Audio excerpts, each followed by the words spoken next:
हजूर गौसे पाक रज़ी अल्लाह ताला अन्हु आप फरमाते हैं मैं जब पढ़ गया तो मैं भी तकरीर से उकताहट, मैं भी चाहता था कि लोगों के आगे ना हूं। यह औलिया की शान होती है। औलिया हमेशा छुपना चाहते हैं। नबी अपने आप को जाहिर करता है कि लोग देखें और हक की तरफ आए, लेकिन वली के ये शान है वो अपने आप को छुपाता है। नबी जाहिर करता है, अलल ऐलान कहता है कि मैं तुम्हारी तरफ भेजा गया अल्लाह का पैगंबर हूं, और वली ये कहता है कि मैं कुछ भी नहीं हूं। वली क्या कहता है? वली की ये शान होती है, वो अपनी जुबान पे सिर्फ इतना कहता है कि बुरा बंदा लपंड होया ते बुरा न लभया कोई, जद मैं अंदर छाती मारी मैं तो बुरा न कोई।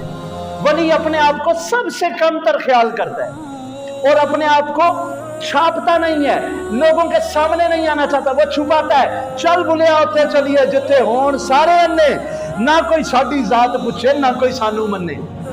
वली अपने आप को छुपाते हैं। गौसुल आज़म फरमाते हैं कि मैं भी तकरीर नहीं किया करता था और लोगों को नसीहत नहीं करता था।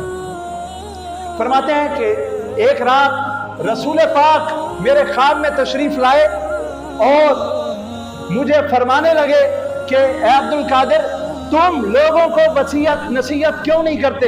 तो मैंने कहा या रसूलल्लाह, मैं अभी ये नहीं समझता कि मेरी जुबान के अंदर वो तासीर है कि लोग मेरी तरफ माइल हो जाएं। फरमाते हैं तो मुझे रसूलुल्लाह ने ख्वाब के अंदर रसूलुल्लाह ने मुझे कहा कि ए अब्दुल कादिर तुम अपना मुंह खोलो। मैंने मुंह खोला तो हजूर ने 7 मरतबा अपना लुआब निकाल के मेरे मुंह में डाला। ख्वाब के अंदर 7 मरतबा अपना लुआब मेरे मुंह में डाला।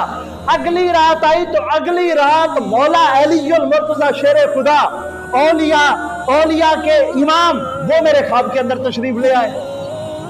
दूसरी रात हजरत अलीउल मुर्तज़ा शेर खुदा आ गए और उन्होंने मैंने उन्हें भी यही बात की तो उन्होंने मुझे कहा कि ऐ मेरे बेटे तू अपना मुंह खोल। जब मैंने मुंह खोला तो हजरत अलीउल मुर्तज़ा शेर खुदा ने 6 मरतबा मेरे मुंह के अंदर लुआबे दान डाला। फरमाते मैंने ख्वाब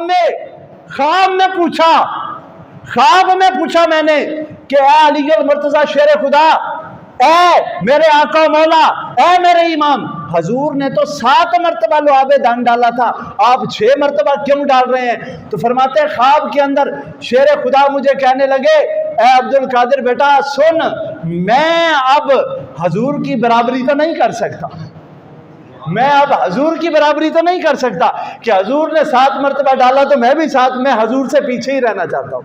फरमाते हैं उसके बाद मैंने वसीयत और नसीहत लोगों को करना शुरू की और फिर आपका वाज़ो नसीहत करने का जो अंदाज था, लाखों लोग आपको सुनते थे, हजारों लाखों का मजमा सुनता था सहराओं के अंदर। पहले एक छोटी सी मस्जिद, फिर बगदाद की गलियां, फिर बगदाद की जो ईदगाह थी वो भर जाती थी, फिर हजारों लाखों लोग जमा होना शुरू हुए हजरत गौसुल आजम के आगे, तो फिर सहराओं में डेरे डाले गए।